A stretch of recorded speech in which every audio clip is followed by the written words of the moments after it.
Hello, everyone. Welcome to the webinar. This is Stacy Elliott with RioSense. And today we're going to be talking about how you can distinguish low viscosity fluids. And today's webinar is going to be a little different than some of the more recent ones that we've done.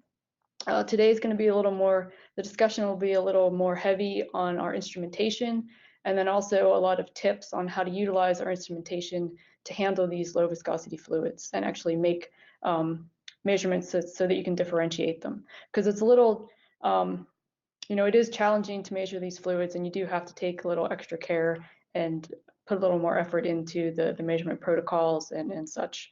So, but then we will also demonstrate the capabilities with some example sets of data. Okay, so let's get started. So just a quick overview of what we're going to discuss. We always do a quick review of viscosity just in case we have some new listeners who aren't familiar with the topic. It's always good to review this, so we do that quickly. And then we want to talk about the benefits of our microfluidic technology, specifically using our automated system for differentiating samples of low viscosity. And along with pointing out the benefits of the system for that type of measurement, we also want to give you some tips. If you currently use our instrumentation, or if you, sometime in the future want to use our instrumentation, we want to give you some tips on how to really improve data quality for these types of fluids and really be able to distinguish the samples. And then to illustrate the capability of the instrumentation, we'll give some examples, some very quick, brief examples where we're looking at some dilute protein solutions. And then we'll go a little more in depth on some electrolyte or salt solutions, where we start to sort of quantitatively extract some parameters and see how well we can do with those. So starting off with viscosity, just to familiarize everyone with it in case they're not. Viscosity is a defined, calculated parameter that is going to characterize the resistance to flow. So this schematic here is sort of the simplest flow geometry or configuration, and illustrates it in the most simple way. So if you imagine you have a fluid between two parallel plates, lower plate being stationary, top plate being dragged along at some velocity.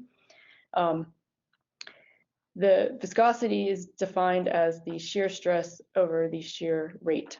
And in this instance, the shear rate is basically characterizing the extent of deformation that you're introducing with the external flow field.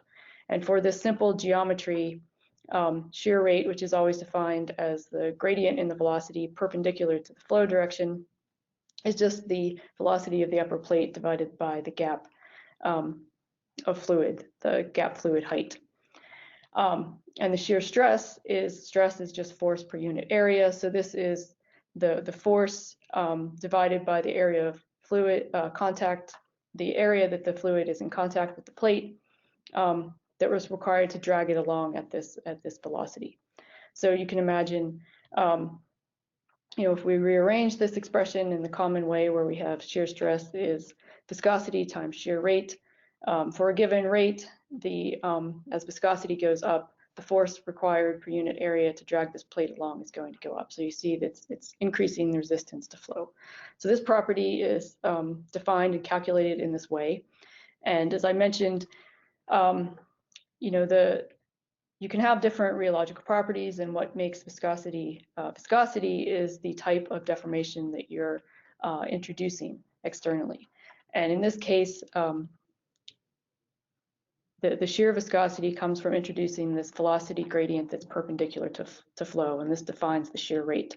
So what you can think about when you're introducing this type of deformation is that because you have a different velocity as you move along the gap here, you're basically forcing fluid elements to slide past each other. And so this is what is referred to as the shearing motion. And people often think of this shear viscosity parameter as being some sort of indicator of internal or molecular friction. And so you can imagine that as you add, just even simple fluids behave differently when it comes to viscosity, but then if you start adding proteins, polymers, salts, other sorts of excipients, depending on how easily or difficult it is to force these to slide past each other, you're going to see a different viscosity behavior. And so viscosity is quite useful because then it reflects what's happening on the molecular level.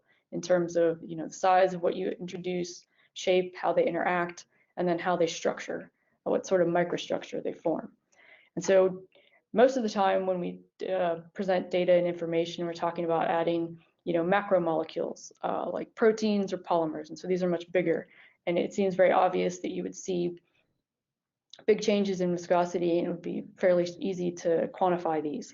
But the fact is that, even when you add smaller molecules, such as salt, or when you're working in the dilute limit of these macromolecules where there's many, very few of the molecules present, you're still going to see viscosity changes. It's just that they're going to be smaller, and it's going to be a little more challenging to measure them.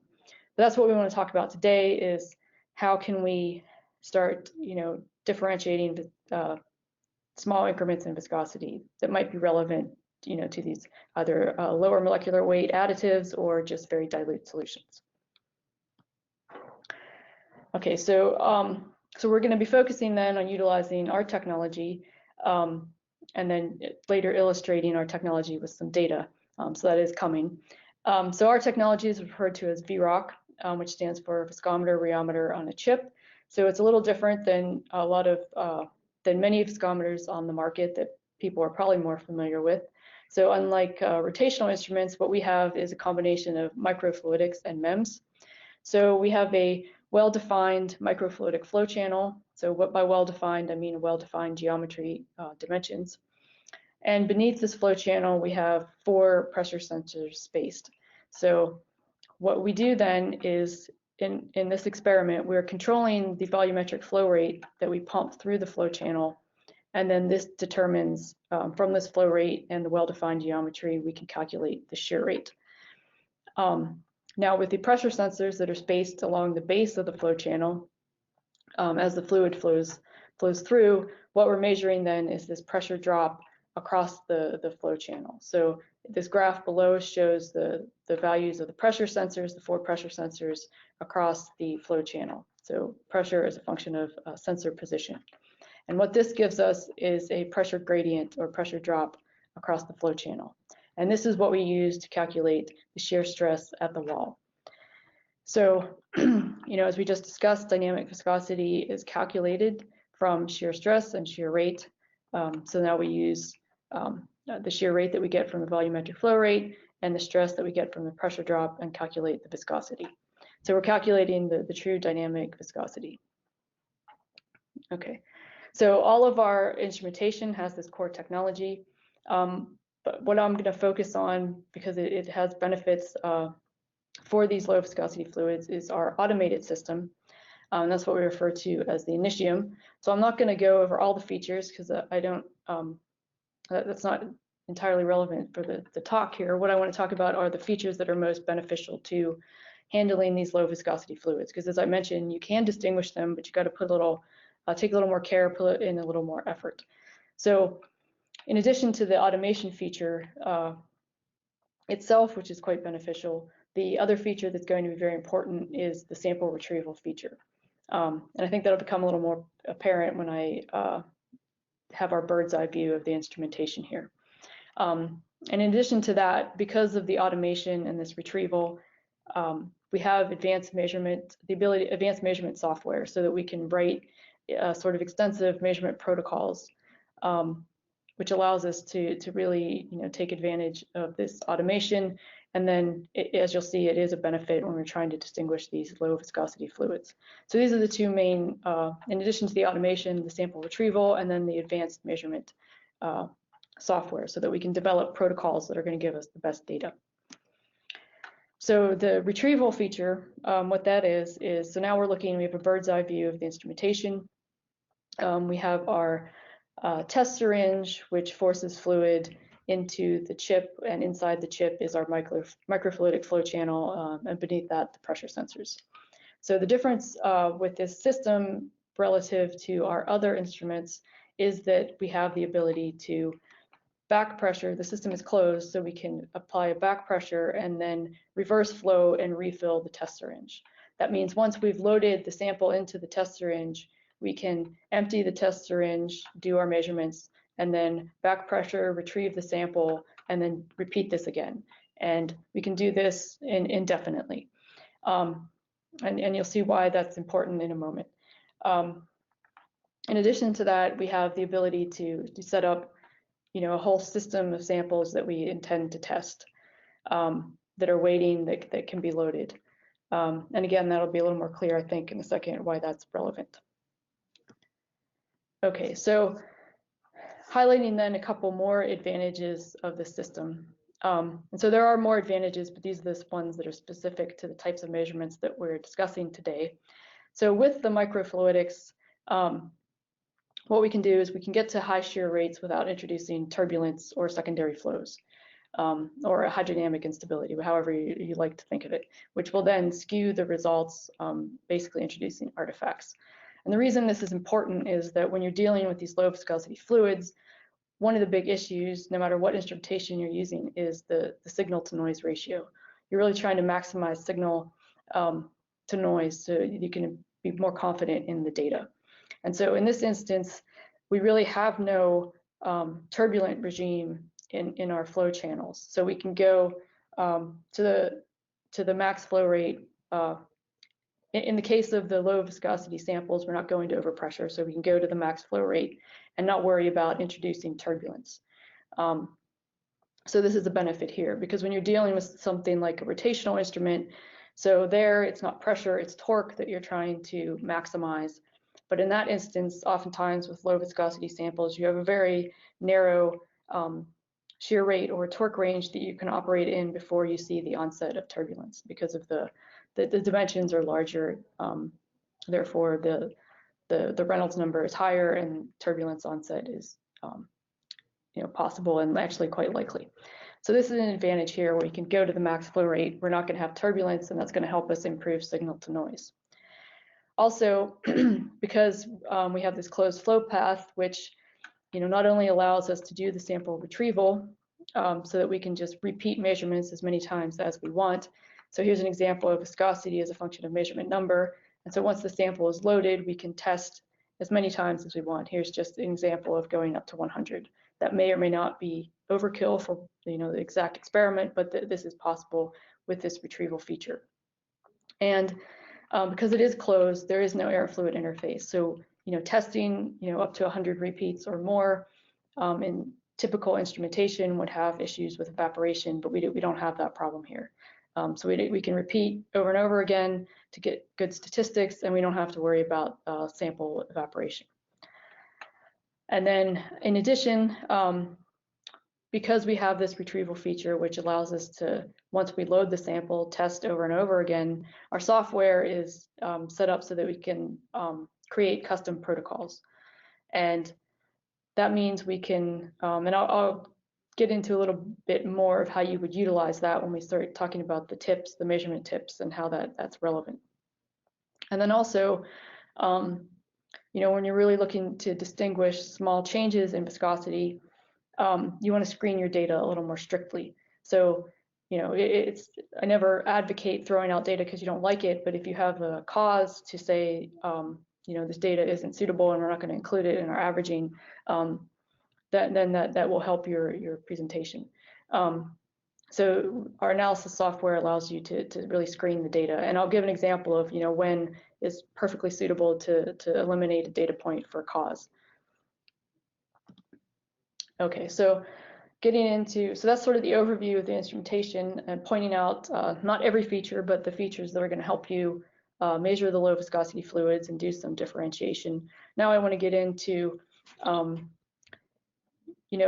even with the automation, even with the retrieval, the microfluidics, you still have to take a little extra care to really get good measurements on low viscosity systems. But it's all doable, and we can sort of guide you through how to do this. So we're going to start with the number of tips. They're going to help improve the quality of the data and really allow you to make these distinctions.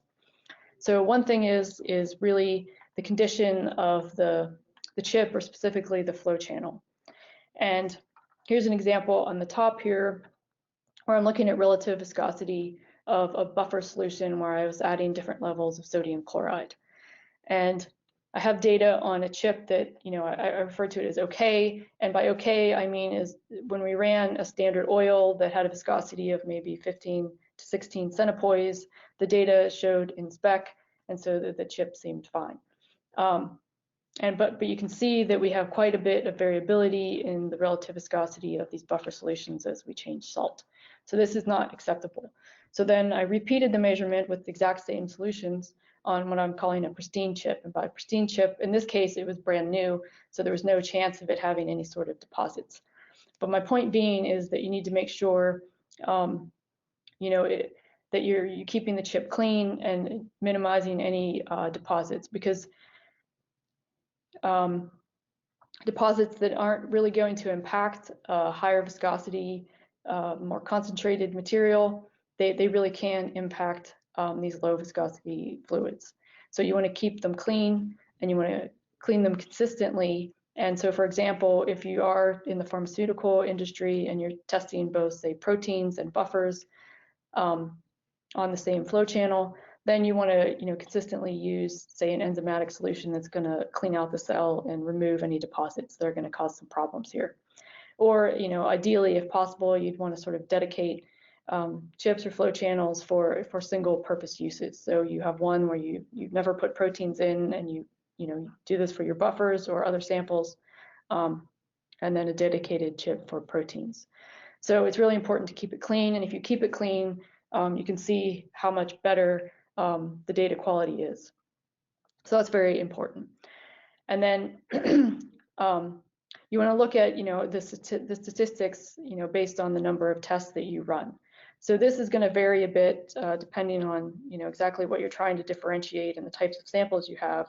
So you might want to experiment with this a little bit, but increasing your number of repeats is really going to increase the confidence interval. And so here's just an example of a sample that I ran, and if you look at the averaging that you get just by looking at a few repeats versus 100 repeats, what we're looking at is the normalized probability distribution about the average viscosity value. And so what you can see is that increasing the number of repeats really shrinks the variability. So you're much, much more confident in this average value that you're reporting. And so you can do this as stated by just adding more measurement steps, or sometimes, like with the intrinsic viscosity measurements that we do, we'll actually add multiple vials of the same sample or formulation. So this is another trick or tip to really improve the quality of the data. Okay, so another issue. So we talked about keeping the samples or the flow channels clean, and so this is sort of might make it a little more clear why that's so important. So what we have the ability to do with the operational software is customize the protocol that we use to describe the measurement. And one of the things that's important, and this is where having even minor deposits can cause some issues, is what we refer to as the priming step. And so the priming step is where you're basically introducing the fluid into the dry flow channel. And so you can imagine, when you're dealing with, say, buffers where you're adding different salts, sugars, or different excipients that are going to change the surface tension a lot, you can start to introduce, and then you have these deposits, you can start to introduce bubbles into the flow channel that can be kind of stubborn and not be easily removed. But one of the things you can do with the software is, so what we're viewing now is what you would see if you're going in to program your test protocol. And each testing protocol has as many segments as you'd like to add. And so what we're focusing on now is how are you introducing the fluid into the flow channel, into the dry flow channel specifically. So what we found for a lot of our buffer solutions where we do add these sugars and salts, and they are a little more prone to bubble formation, is we find that if we have different rates introducing it before we measure the actual, do the actual viscosity test. So the first step here is just basically moving the fluid at a modest rate towards the entrance of the flow channel, and then dropping the flow rate down quite a bit as we fill the channel, and then proceeding with our measurement at a higher rate. And this is, again, something that you might want to experiment depending on the exact sample you have. But I wanted to point out that, we've done experiments with this. This one that I've shown on the screen here works nicely for buffers. But again, it's variable, and we see with different types of fluids that, maybe a different priming step, can improve the data for a specific type of sample.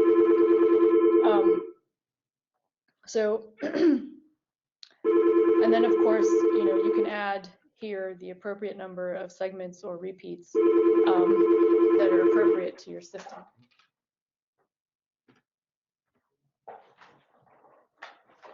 Sorry for the interruption. Our phone in the conference room was ringing, and it took me a moment to get to it. So sorry for the disruption there. So back at it here. So this customized protocol then allows you to set up a priming step to introduce the fluid into the channel, and then add as many segments that you feel you need to get proper statistics. And it's very flexible and easy to experiment with, and you can really see changes in the quality of the data if you set this up. Okay, so another thing to keep in mind, and we talked about this earlier, when you want to have an appropriate signal to noise ratio so that you're going to be able to make the differentiation. And as we saw in the, when you set up the measurement protocol, one of the things that you select is the flow rate or shear rate, whichever parameter you'd like to work with. And so just an example here for the same sample that was loaded in there, we're doing a measurement at 6% full scale and then one at 42% full scale. And then I have the corresponding shear rates and flow rates that exist here. So what you can see is when we're down towards the lower end of the pressure scale, we're starting to see quite a bit more variability. We're struggling with that signal to noise ratio, but then when we bump up the pressure scale, we have a nice steady state that's well behaved and flat. So this is going to be important to try to operate at higher flow rates, as high as possible, without overpressuring the chip, because it's really going to improve the quality of the data. And so another factor to consider when you're operating at higher flow rates is that you're going to need an adequate loaded volume. So you can do measurements with the minimum volume, but to really improve the quality and really distinguish samples, it's going to be better to operate with the larger loaded volume so that you can operate at the higher shear rates and higher, which corresponds to higher full-scale pressure. And the reason is just obvious why you need more volume. If you're pumping, just conservation of mass, if you're pumping faster, you're going to need to pump more fluid in a given period of time. So this is just another thing to consider when you're setting up your protocol. Also, we had talked about, at the beginning that you really want to be a little more careful when you, review or screen your data. You want to have a little more strict criteria than you might for higher viscosity, higher concentration samples. And so I'm just going to show a couple examples of something that's good and then something that is clearly not good, and you can justify eliminating it from your analysis. So what we're looking at again is viscosity as a function of time, and then we also have the pressure profile across the flow channel. So this is something that you'll be able to see as the test is going on, and then also you can export this to view in the clarity analysis software. And one thing I wanted to point out, when I talk about reviewing the data and screening the data, it can be a habit for some to just basically look at the average value that comes out of the operational software and just take and assume that everything's okay there and think this is a good value. But this is an instance where you really want to go in and say, do I want this average, or do I want to exclude certain data points to improve the quality of the data. Okay, so this is an example of something good. This is absolutely fantastic. You'd want to keep this. So again, we have a nice plateau which reaches a steady state, and our pressure profile across the flow channel has an R squared of close to 1. So this is something good. You want to keep this. There's no signs of any trouble. This is great. So then, again, you don't want to just randomly exclude data because you don't like it. So here's an example of, when you're looking at the data, there's a clear cause for this, and then you can justify why you would not utilize this measurement. So if you look at the viscosity as a function of time, if you were just looking at averages, you would never see this and know this was happening. This looks quite odd. But then if you look at the pressure as a function of time, and now I've basically expanded it so that we can see the value of the pressure at each sensor rather than an average value giving the straight line. So now we're looking at, so if we consider this the pressure sensor 1 at the inlet, 2, 3, and 4, here we have pressures 1, 2, 3, 4 sensors. So that's what we're looking at now. We're looking at the pressure at each sensor. So what you can see is that as time goes along and the fluid is flowing through the channel, we see a spike first in sensor 1, and then a spike in sensor 2, and then 3 and 4. And so this is very, we know from experience that this is indicative of a bubble flowing through the channel. So the bubble first hits sensor 1, moves on to 2, 3, and 4. So we know that this bubble traveled through the flow channel because it happens on occasion despite your best efforts.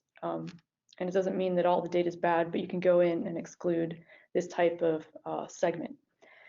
So this is a case where you can justify excluding the data, and then this will improve your statistics.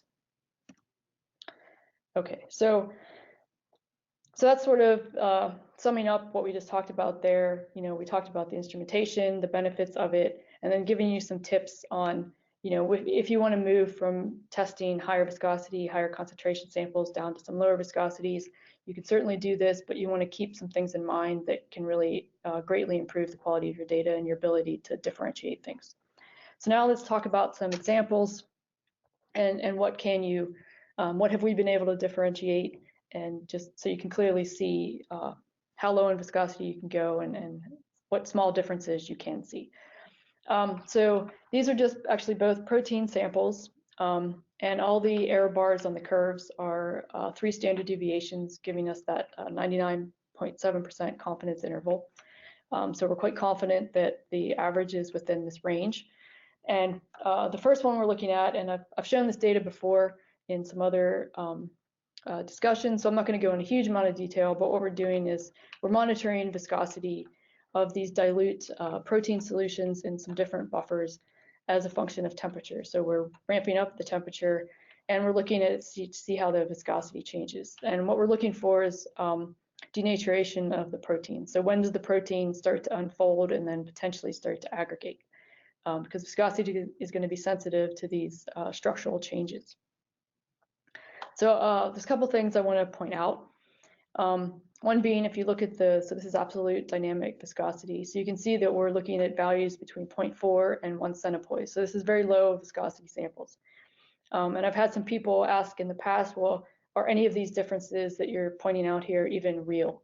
And so, oftentimes I'm in a hurry and I don't put the error bars on here, but today I specifically put them on there with the very conservative 3 sigma.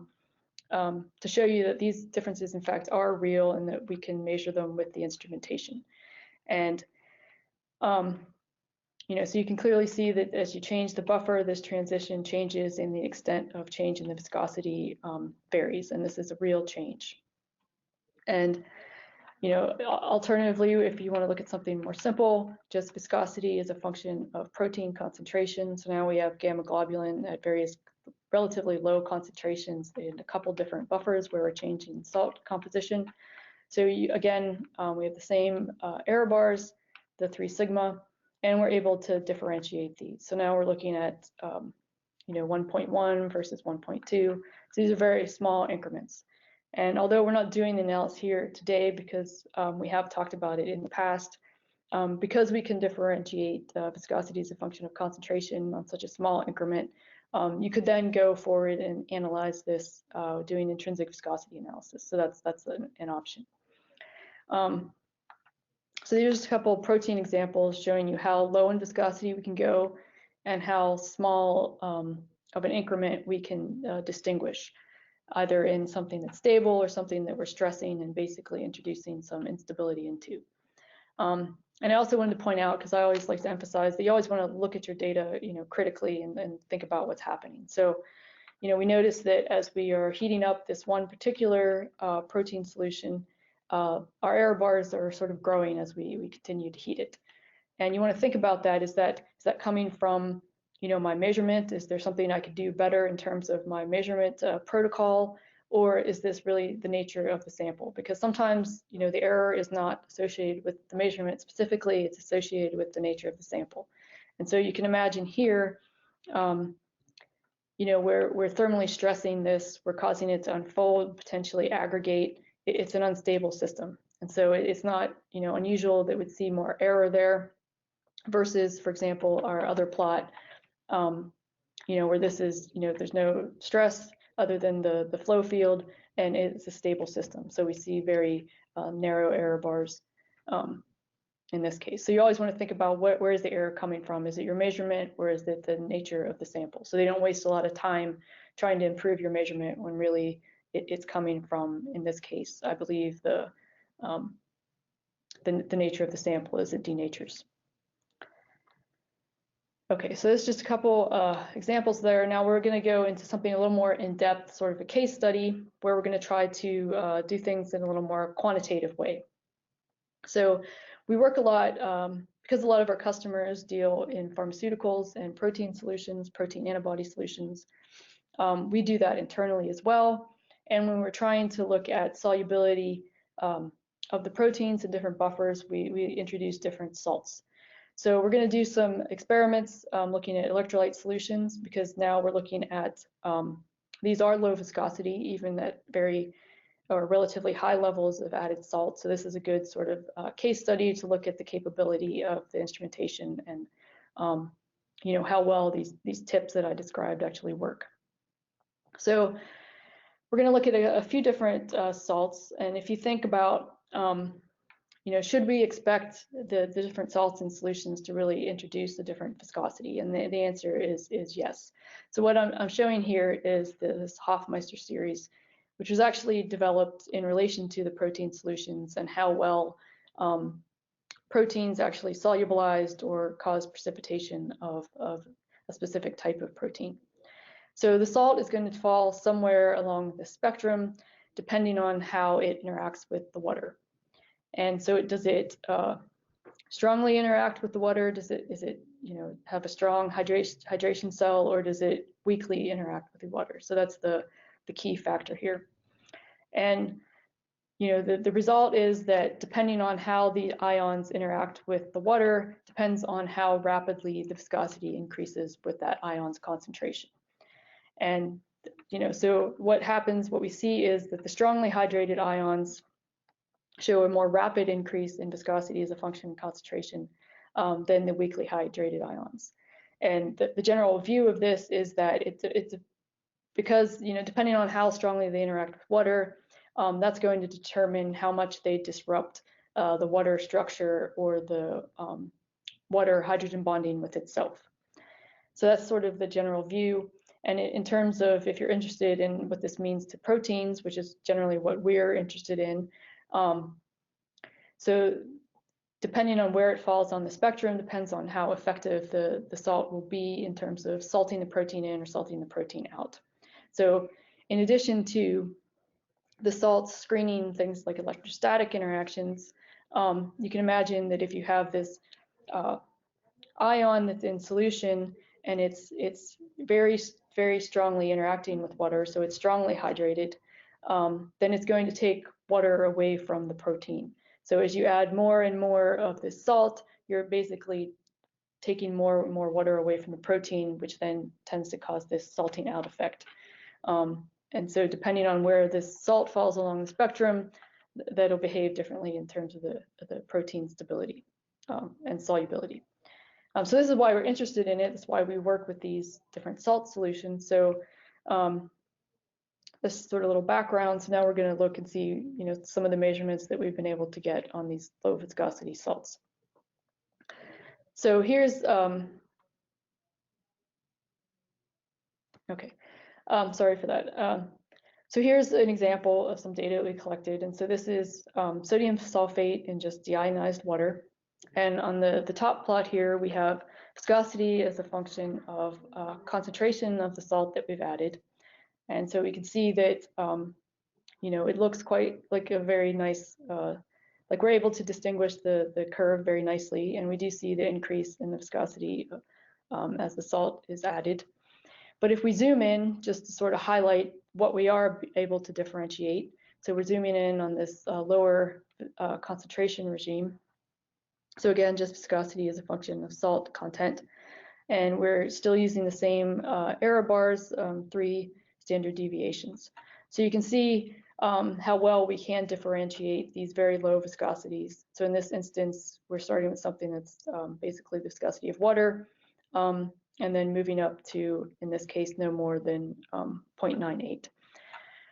So this is just really emphasizing, that if you do, take the precautions, then and follow some of the tips that I recommended, that you can really distinguish very small increments, and this is, I think, a good example. But if we want to sort of go a little further and see what sort of quantitative information we can extract from this data, you can analyze the salt solutions, and the analysis is somewhat similar to the intrinsic viscosity analysis that you would do for macromolecules or, say, dispersions. And we can see, when we extract the parameter, how does it compare to the literature. So what I'm referring to then is the Jones-Dole equation. So it has a slightly different form than if you're dealing with the macromolecules. So now what we're looking at is the relative viscosity. So this is just the viscosity of the salt solution, and then the viscosity, in this case, everything I'm showing you is just going to be in DI water. And the expansion for the dilute case up to a certain concentration is just going to have a square root term and a linear term. And similar to dealing with the intrinsic viscosity, we're going to rearrange this to simplify or facilitate the analysis. So when we look at the data on the next page, we're going to be plotting this reduced form on the left versus the square root of the concentration. And what people usually look at with this equation, they don't really discuss too much this coefficient A. They talk more about the coefficient B, because the coefficient B is relating to this ion-solvent interactions that we were just talking about.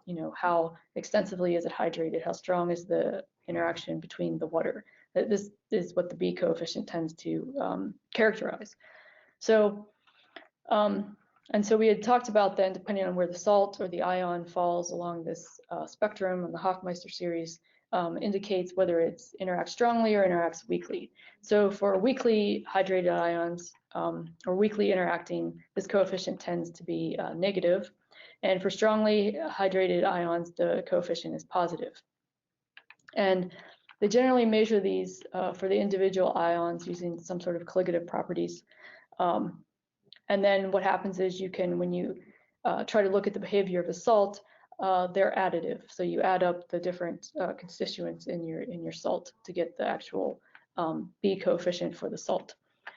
So these are some of the salts we are generally interested in, and you can see that there's a variation in how strongly these salts are interacting with water, and so we expect to see different changes in the viscosity as a function of concentration for these different salts. So you can see most of them are positive with varying levels, and then potassium chloride being negative, indicating that viscosity would drop as you add potassium chloride. So what we're going to do is we're going to take some of our additional salt data that we have in the DI solutions and try to analyze and extract this B coefficient and see how it compares to the literature values. So that's what we have here. We have the different 3 different sets of data, so the sodium sulfate, sodium chloride, and sodium bromide. And I've rescaled the data based on the rearrangement of the equation that we just looked at, so that the slope is going to give us this B coefficient.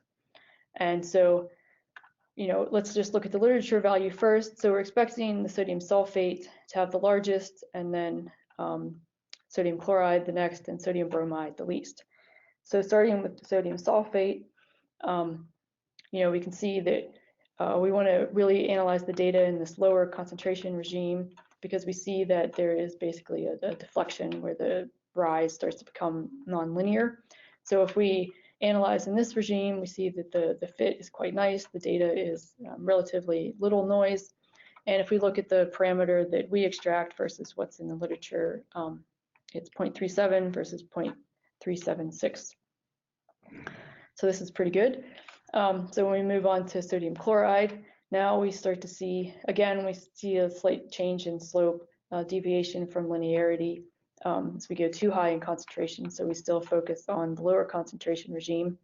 We do see a little bit more noise introduced, but this isn't too surprising because now this actual increase in viscosity based on the B coefficient, it's lower, quite a bit lower than the sodium sulfate. But still, when we look at our measured value versus the literature, we're comparing well. And then sodium bromide, which is expected to give the least, to interact the least with the water and then give the least rapid increase in viscosity. Now we see for this much lower B coefficient, we do see quite a bit more noise. We see that we can go out to higher concentrations to do our analysis. But overall, our estimate of the coefficient is still reasonable compared to literature values. Okay, so just to sum up then, I wanted to say that it's true that distinguishing these small viscosity increments can be challenging, but there, if you use, if you take a little extra care and put a little extra effort in, then you can certainly, improve the quality of your data and actually make some of these distinctions. And hopefully, on some of the data that we showed, gives you an idea of at least what our instrumentation can do and distinguish. And just to point out, based on our personal experience and experience of our customers, some of the applications where you might want to actually look at these lower viscosity fluids, just to get you thinking about it. So I had quickly mentioned intrinsic viscosity, and we've talked about this a lot in some other seminars or webinars. So this is useful in understanding how low concentrated proteins or polymers interact with each other. Also, in a quality control environment, if you're looking for small changes that occur, as you have batch-to-batch variation, you could pick things up that you might not be able to pick up otherwise. Detecting different types of transitions. So we talked about the melting or denaturation of proteins. So we can easily see where that occurs, even though in that instance, the viscosity is quite a bit less than 1, approaching even 0.4. Although I didn't show this data, we've actually used viscosity as a monitor of stability or storage, aging as a function of storage time. And we can see that we can pick up small changes that occur as the protein samples age. And then, of course, we had the examples for the buffers and salt solution. So buffers are always important when you're dealing with proteins and pharmaceuticals. But then a lot of our customers working in the area of batteries are interested in salt solution behavior as a function of the salt concentration. So I will stop there and check to see if we have any questions.